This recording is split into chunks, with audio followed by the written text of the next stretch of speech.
Assalamualaikum everyone. I hope you all are fine and blessed by the grace of Almighty Allah. तो आज के इस video में हम LCM and HCF find out करना सीखेंगे 5250 एंड 2520 का बाय डिवीजन मेथड। अब पहले हम इसका HCF फाइंड आउट कर रहे हैं, ठीक है। तो HCF के लिए ज़रूरी होता है कि हाँ जितनी भी वैल्यूज़ हों, दो हों या दो से ज़्यादा वैल्यूज़ हों, उन सबको हमने एक साथ और एक ही टेबल से डिवाइड करना है। यहाँ हमने ऐसा टेबल फाइंड आउट करना है जिससे ये दोनों डिवाइड हो सकें। देखिए दोनों के लास्ट में 0 है और सबसे स्मॉलेस्ट प्राइम नंबर 2 है, यानी कि हम इसे 2 से डिवाइड करना स्टार्ट करेंगे अगर ये दोनों 2 से डिवाइड हो रही होंगी। 2 का डिविजिबिलिटी रूल मैं आपको बहुत सारी वीडियोस में बता चुकी हूँ कि अगर किसी वैल्यू के लास्ट में इवन नंबर जैसे कि 2, 4, 6, 8 या फिर 0 तो वैल्यू 2 से डिवाइड हो सकती है। दोनों वैल्यूज़ के लास्ट में 0 है, इसका मतलब है कि दोनों वैल्यूज़ 2 से डिवाइड हो सकती हैं। तो फिर हम इसको 2 से ही डिवाइड करना स्टार्ट करेंगे क्योंकि दोनों वैल्यूज़ 2 से डिवाइड हो सकती हैं ईजिली। 2 के टेबल में देखिए 5 नहीं आता, उससे छोटा नंबर 4 आता है 2 पे। 1 रिमाइंडर है वो चला गया 2 के पास और ये बन गया 12। 2 के टेबल में 12 बिल्कुल आता है 6 पे, फिर से यहाँ पे 5 है। 2 के टेबल में 5 नहीं आता, उससे छोटा नंबर 4 आता है 2 पे। 1 रिमाइंडर है वो चला गया इस 5 के पास और ये बन गया 10 और 2 के टेबल में 10 बिल्कुल आता है 5 पे। इसी तरह अब हम इसको भी 2 से डिवाइड करेंगे। 2 के टेबल में 2 आता है 1 पे। 2 के टेबल में 5 नहीं आता, उससे छोटा नंबर 4 आता है 2 पे। 1 हमारे पास रिमाइंडर है वो चला गया 2 के पास और ये बन गया 12। 2 के टेबल में 12 बिल्कुल आता है 6 पे और 0 को हमने यहाँ ऐसे ही कॉपी कर लेना है। अच्छा जी, अब ये वाली वैल्यू तो अभी भी 2 से डिवाइड हो सकती है क्योंकि इसके लास्ट में है 0, लेकिन यहाँ पर लास्ट में हमारे पास 5 यानी कि ऑड नंबर है, इसलिए ये वैल्यू अब 2 से डिवाइड नहीं हो सकती।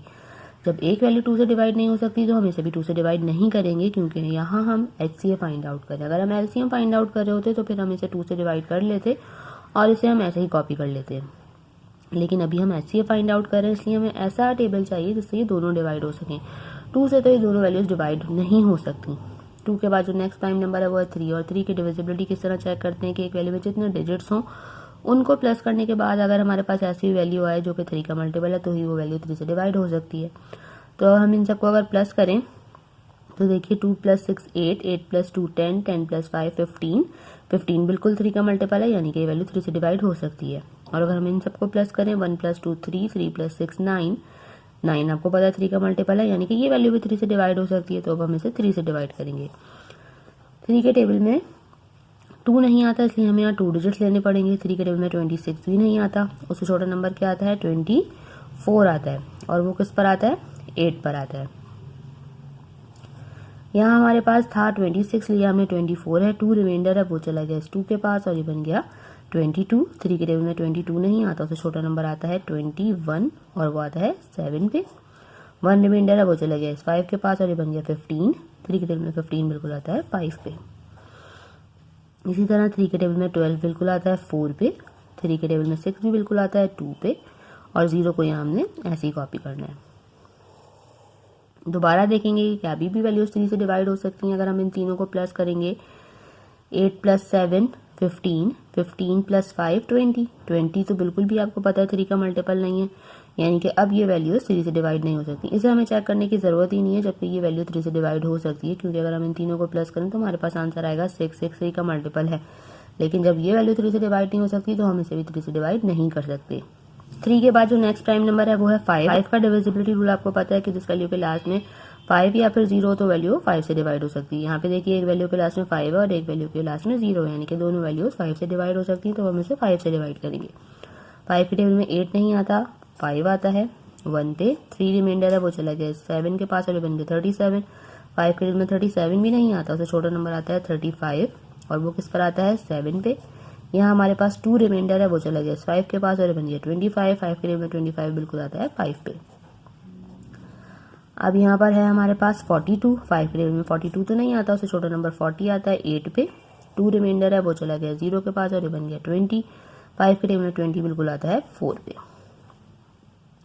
अब देखिए ये वाली वैल्यू तो अभी भी 5 से डिवाइड हो सकती है लेकिन ये वैल्यू 5 से डिवाइड नहीं हो सकती क्योंकि यहाँ लास्ट में हमारे पास आ चुका है 4। अब क्या करेंगे 5 के बाद जो नेक्स्ट प्राइम नंबर है जिसमें हम इन दोनों की डिविजिबिलिटी चेक कर सकते हैं वो है 7। तो देखेंगे कि क्या ये दोनों वैल्यू 7 से डिवाइड हो सकती हैं। वो हम किस तरह चेक करेंगे, हम जल्दी से रफ वर्क में यहाँ पे चेक कर लेते हैं कि क्या दोनों वैल्यूज कम्प्लीटली 7 से डिवाइड हो सकती हैं या नहीं।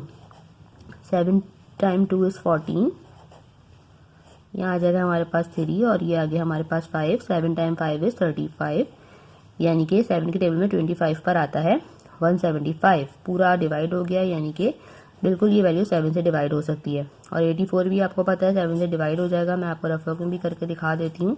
7 टाइम 1 इज 7, 1 रिमाइंडर है हमारे पास, ये आ गया 4, ये बन गया 14, 7 टाइम 2 इज 14। देखिए ये भी कम्प्लीटली डिवाइड हो जाए जो नंबर, इसका मतलब है कि वो जो हमारे पास जिसमें यहाँ कोई रिमाइंडर ना बचे, इसका मतलब है कि वो वैल्यू जो है वो कम्प्लीटली डिवाइड हो सकती है यहाँ हमारे डिवाइजर से।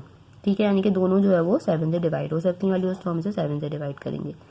7 के टेबल में 175 आता है 25 पे, इसी तरह 7 के टेबल में 84 आता है 12 पे। ठीक है जी, अब हमारे पास देखिए ऐसी वैल्यूज आ चुकी हैं जो कि मजीद किसी सेम टेबल से डिवाइड नहीं हो सकती। क्यों? क्योंकि यहाँ हमारे पास है 25, लास्ट में है 5। ठीक है, 25 आपको पता है सिर्फ सिर्फ 5 से या फिर अपने ही टेबल से डिवाइड होगा, जबकि 5 या 25 के टेबल से 12 बिल्कुल भी डिवाइड नहीं हो सकता।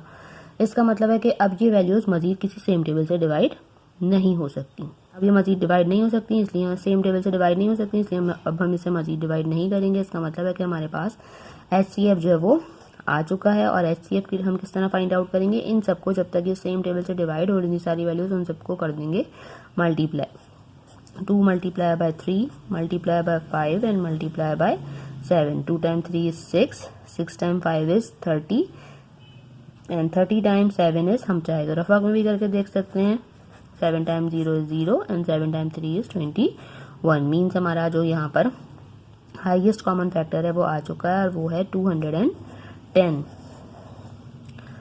ठीक है, अब एलसीएम के लिए क्या करना है? एलसीएम के लिए हम इसे ही कंटिन्यू करेंगे। किस तरह कंटिन्यू करेंगे? एलसीएम में हमें क्या करना होगा कि इन दोनों वैल्यूज को बिल्कुल एंड तक डिवाइड करना है, जब तक कि हमारे पास 1 ना आ जाए। और ये बिल्कुल भी जरूरी नहीं है कि दोनों वैल्यूज सेम टेबल से डिवाइड हो। जो वैल्यू जिससे डिवाइड हो रही है हम उसे डिवाइड करते चले जाएंगे। जैसे यहाँ 25 5 से डिवाइड हो रहा है, 12 को हमने ऐसी कॉपी कर लिया, फिर ये 5 5 से डिवाइड होगा, 12 को हमने फिर ऐसी कॉपी कर लिया। ये 12 आपको पता है 2 से डिवाइड होगा, तो हम इसे 2 से डिवाइड करेंगे। यहाँ हमारे पास 1 आ चुका है, 2 के टेबल में 12 आता है 6 पे, 2 के टेबल में 6 आता है 3 पे, और 3 जो है वो 3 से ही डिवाइड होगा क्योंकि 3 के टेबल में 3 आता है 1 पे। देखिए दोनों वैल्यूज कम्प्लीटली डिवाइड हो चुकी हैं। इसका मतलब है कि अब हम इसका एलसीएम भी इजीली फाइंड आउट कर सकते हैं। तो यहाँ हम इसका एलसीएम फाइंड आउट करते हैं। एलसीएम के लिए क्या करेंगे? हम इन सबको कर देंगे एंड तक मल्टीप्लाई। ठीक है, जिन तमाम टेबल से हमने इन दोनों वैल्यूज को एंड तक किया है डिवाइड, उन सबको कर देंगे मल्टीप्लाई, तो हमें पता चल जाएगा लीस्ट कॉमन मल्टीपल।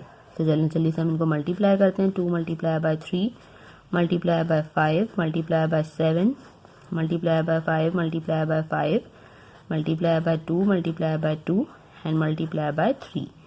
देखिए 2 time 3 is 6, 6 time 5 is 30, 30 time 7 is, अभी हमने फाइंड आउट किया था 210।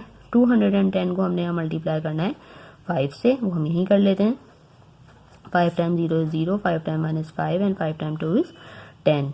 1050 को दोबारा से हमने मल्टीप्लाई करना है यहाँ पर 5 से, वो हम यहाँ कर लेते हैं। 1050 को 5 से मल्टीप्लाई करना है। 5 टाइम 0 इज 0, 5 टाइम 5 इज 25 का 5, 2 carry, 5 time 0 is 0, 0 plus 2 2 and 5 time 1 is 5। Again हमें इसे मल्टीप्लाई करना है 2 से। 2 टाइम 0 इज 0, 2 टाइम 5 इज 10 का 0, 1 carry, 2 time 2 is 4, 4 plus 1 5 and 2 time 5 is 10। Again इस वैल्यू को हमने मल्टीप्लाई करना है एक बार और 2 से। 2 time 0 is 0, 2 time 0 is 0, 2 time 5 is 10 का 0, 1 carry, 2 time 0 is 0 and 0 plus 1 1, 2 time 1 is 2। अब हमारे पास यहाँ आ चुका है 21,000। इसे हमें एक बार और मल्टीप्लाई करना है 3 से। ठीक है, हम यहीं पे करते हैं इसे। 3 time 0 is 0, 3 time 0 is 0, 3 time 0 is 0, 3 time 1 is 3 and 3 time 2 is 6। Means हमारा लीस्ट कॉमन मल्टीपल भी हमारे पास आ चुका है और वो है 63,000।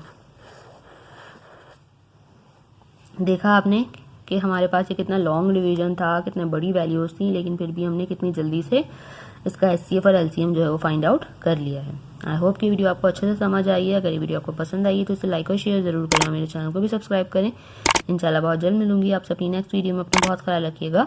अल्लाह हाफिज़।